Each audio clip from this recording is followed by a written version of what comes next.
Welcome to today's Explainer. Right now, we're diving into a fascinating set of source materials based on a concept called creation from faith, which was originally presented back on July 12, 2020.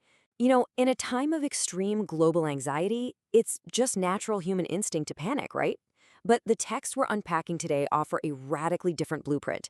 They're challenging us to step out of this age of fear and completely rethink our fundamental understanding of life, society, and really reality itself. And that brings us to a really pivotal question. One we kind of have to ask ourselves when we're just constantly bombarded by terrifying news.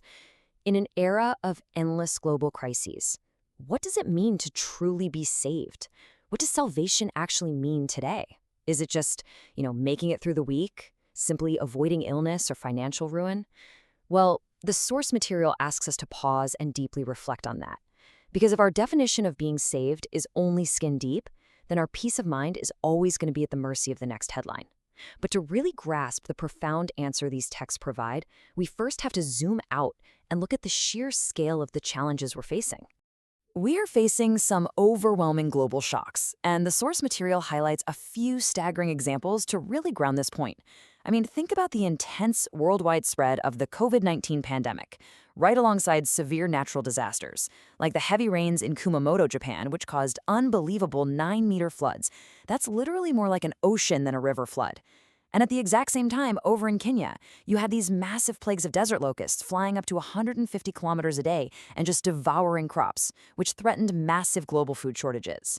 When you look at that sheer, overwhelming scale, panic seems completely justified. No way around it, right? But the text argues the exact opposite. In fact, Chapter 5 of our source material presents this incredibly bold counter-narrative.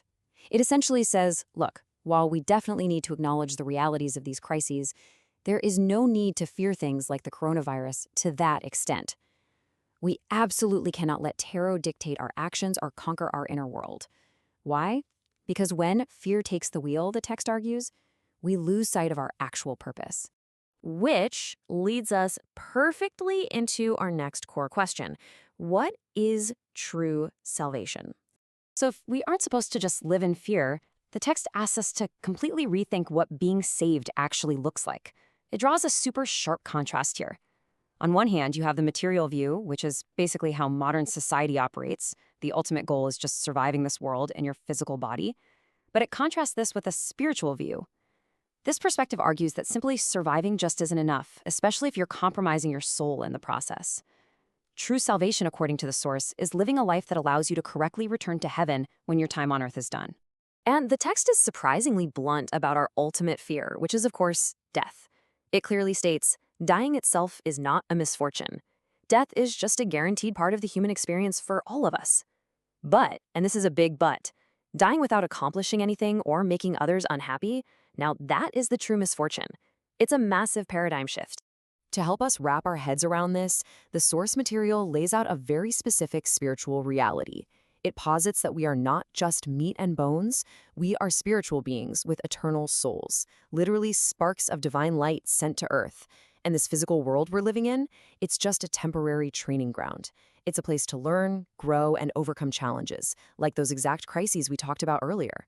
So within this framework, true salvation happens when we successfully graduate from this earthly school and return to the heavenly realm.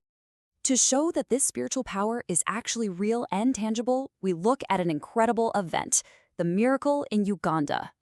The source material shares a truly awe-inspiring account of a modern-day resurrection. According to the text, in a rural Ugandan village, a young child passed away and was actually pronounced medically dead. But the child's father just refused to give in to despair.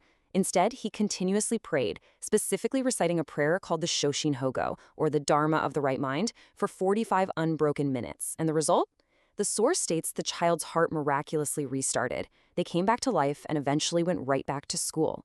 For the author, this isn't just a story. It's empirical evidence for their whole framework. It shows that pure faith possesses absolute, world-altering power. When humanity taps into that genuine, concentrated spiritual connection, a direct line to the divine essentially, the text suggests that the impossible suddenly becomes entirely possible. So, how do we scale that up? Let's talk about prosperity rooted in faith.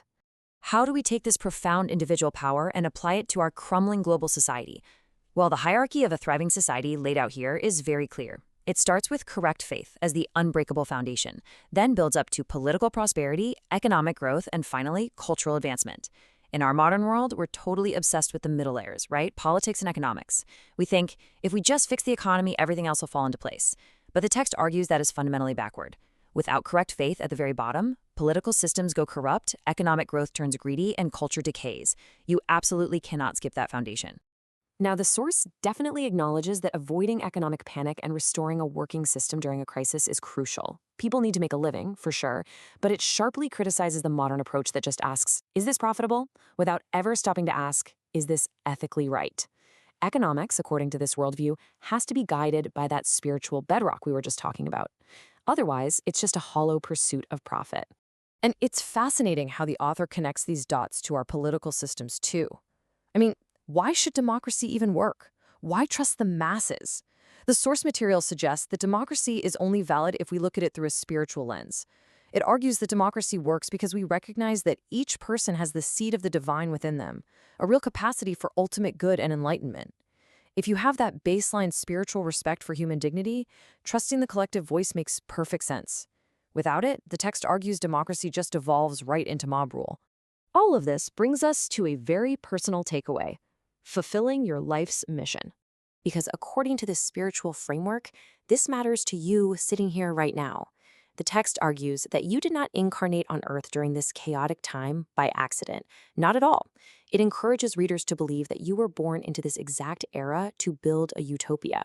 You are here with a specific mission to bring light and hope to a struggling world. You aren't meant to just be a victim of circumstance, trapped by pandemics and natural disasters. You're here to help construct an ideal society precisely because the current world is so flawed and in need of spiritual correction. The source material we've explored today offers such a powerful challenge. It's asking us to look past the fear, to recognize our own divine spark, and to realize that all the chaos around us, it's actually an invitation to act. It's a call to anchor ourselves in faith and get to work. No matter the era, you have a mission.